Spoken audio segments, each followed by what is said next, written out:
nga sa walang tigil na ulan at katamtamang lakas ng hangin, nabuwal ang puno ng kamatsili dito banda sa amin. Tit! Hello mga bishi! Simula pa nga kahapon ay malakas na ang ulan dito sa amin. At kani-kanina nga ay sobrang lakas pa. Pero kahit nga sobrang lakas ng ulan, pumunta pa rin ako sa bayan dahil nga wala nang gata si Sia. At nung makauwi na nga ako, sabi ng marites dito sa amin, meron nga daw nabuwal na puno dito banda sa amin. Dahil nga dakilang marites ako, agad-agad akong pumunta mga bishi. At eto nga, natumba nga ang puno ng kamatsili. Dito nga ito banda sa may simbahan. At nakakaloka mga bishi dahil ngayon lang ako nakakita ng puno na nakaharang sa daan. Wala pa mang signal warning dito sa probinsya namin, ay ganito na agad ang naging epekto. Sobrang tanda na din naman kasi itong puno, pero nakakaloka mga bishi, natumba talaga siya, hindi naman sobrang lakas ng hangin. At eto nga, tinignan ko pa ng malapitan, itong aming street light nga ay napunggal na ang wire. I-expect na nga natin na brown out na naman, katulad kagabi, patay sindi, nakakaloka mga bishi. Patay sindi talaga ang kuryente, lalo pa ngayon may naputol na wire dito sa amin. In fairness naman sa MDRRMO ng Mansalay, nandito agad sila. Special shoutout nga pala sa aking kasamahan dati sa trabaho, si Ramil Maula. Ganon din kay Sir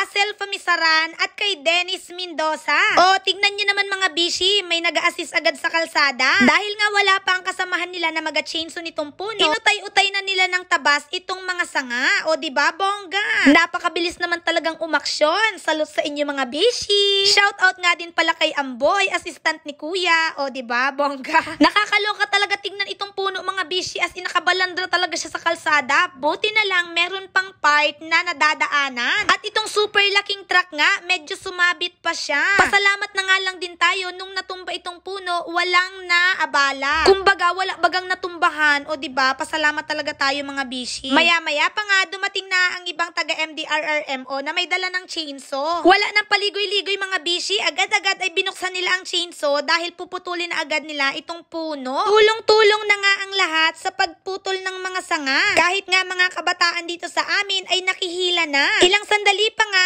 nalinis na agad ang aming kalsada. O diba, bongga? Akala nyo ba ako lang mag-isa ang pumunta? Hindi mga bishi, kasama ko lang naman si Ayon na bata. Sabi nga niya sa akin, hayaan ko daw siya na mag-rescue. Nagbago na ang pananaw niya sa buhay. Gusto niya na daw maging taga-MDRRMO. Bastaan na, kung saan ka masaya, suportahan ta ka. Charis. Shout out ulit kay Sir Asel. O diba, bongga? Tagahila talaga siya ng puno. Ngayon palang mga bishi, pinapaalalahanan ko na ang lahat ay wow, tagapaalala yarn, na tayo po ay mag-ingat. Ipagdasal po natin na huwag naman pong tumama sa atin ng bagyo at wala naman po sanang maapektuhan nitong bagyo. Stay at home muna tayo mga bishi ha. Mag-iingat po tayo.